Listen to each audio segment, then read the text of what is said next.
కొడాలి నాని వైసీపీకి fire బ్రాండ్లలో number 1. అంతేకాదు బొచ్చుగాడు, సన్యాసి, వెధవ, లోఫర్గాడు ఇలాంటి పదాలతో చంద్రబాబు లోకేష్ ని ఎన్నోసార్లు ప్రెస్ మీట్లు పెట్టి మరీ తిట్టేవాడు. ఈ ప్రెస్ మీట్లను చూస్తూ జగన్ ఎంతో ఆనందపడేవాడు అని టాక్. కానీ కర్మ అనేది ఒకటి ఉంటుంది. అది 2024 ఎలక్షన్స్ రూపంలో వచ్చింది. ఎప్పుడైతే వైసీపీ భారీ ఓటమిని చవి చూసిందో కొడాలికి బ్యాడ్ టైం స్టార్ట్ అయింది అనే చెప్పాలి.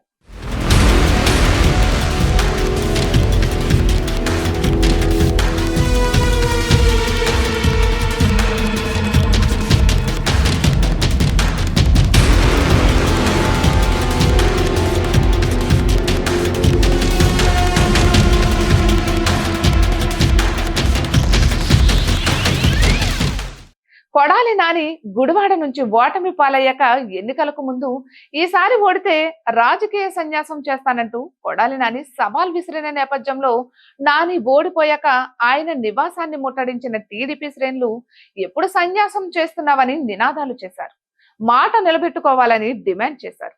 టీడీపీ నేత పొట్లూరి దర్శిత్ నేతృత్వంలో భారీగా తరలివచ్చిన కార్యకర్తలు రాళ్లు, కోడిగుడ్లను విసిరి కొడాలికి సవాల్ విసిరారు.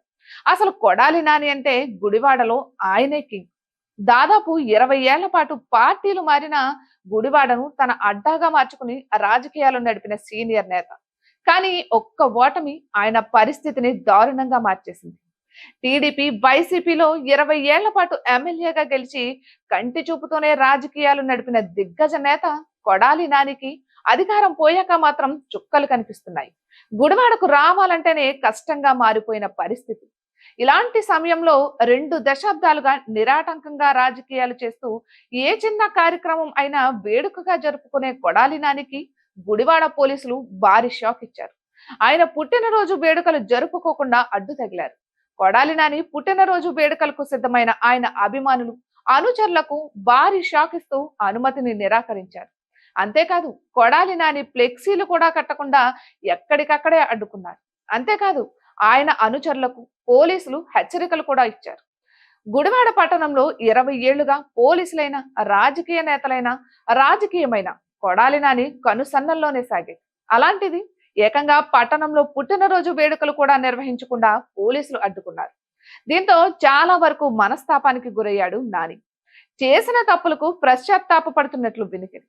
ఇక ఇదిలా ఉంటే ముఖ్యమంత్రి చంద్రబాబు నాయుడు, ఉప ముఖ్యమంత్రి పవన్ కళ్యాణ్ సారథ్యంలో రాష్ట్రంలో అధికారంలో ఉన్న తెలుగుదేశం, జనసేన, భారతీయ జనతా పార్టీ సంకీర్ణ కూటమి ప్రభుత్వంపై వ్యతిరేక పోస్టులు పెడుతున్నారనే కారణంతో వైఎస్ఆర్సీపీ సోషల్ మీడియా కార్యకర్తలను పోలీసులు అరెస్ట్ చేస్తున్న విషయం తెలిసిందే.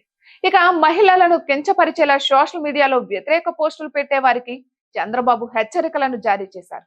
మర్యాదగా ఉంటే మర్యాదగా ఉంటామని, ఆడబిడ్డల జోలికి వస్తే మాత్రం సహించబోమని చెప్పారు. వ్యక్తిత్వ హననం చేసే వారిని ఉపేక్షించే ప్రసక్తే లేదని చెప్పారు. ఇక వైఎస్ఆర్సీపీ సీనియర్ నేతలు, ఎమ్మెల్యేలు, మాజీ మంత్రులకు కేసులు బెడద తప్పట్లేదు. దీనికి అక్కడితో బ్రేకులు పడలేదు. తాజాగా కృష్ణా జిల్లా గుడివాడకు చెందిన వైఎస్ఆర్సీపీ సీనియర్ నాయకుడు, మాజీ మంత్రి కొడాలి నానిపై కేసు నమోదైంది. విశాఖపట్నానికి చెందిన న్యాయ విద్యార్థి ఇచ్చిన ఫిర్యాదు మేరకు 3వ టౌన్ పోలీసులు ఈ కేసు నమోదు చేశారు. ఇక ఇదిలా ఉంటే మారుతున్న రాజకీయ పరిణామాలను చూస్తున్న కొడాలి నాని తన సన్నిహితుల దగ్గర కన్నీళ్లు పెట్టుకున్నారట. ఇంత దారుణంగా కూటమి ప్రభుత్వం తనని టార్గెట్ చేస్తుందని అనుకోలేదని, చేసిన తప్పులకు ప్రాయశ్చిత్తమే ఉండదా అంటూ వాపోయారట. ఏది ఏమైనా ప్రత్యర్థులపై కూటమి గులిపిస్తున్న కొరడా దెబ్బలకు ఒక్కొక్కరుగా దిగొస్తుంటే మరికొందరు వైసీపీ పార్టీని వీడి వెళ్ళిపోతున్నారు.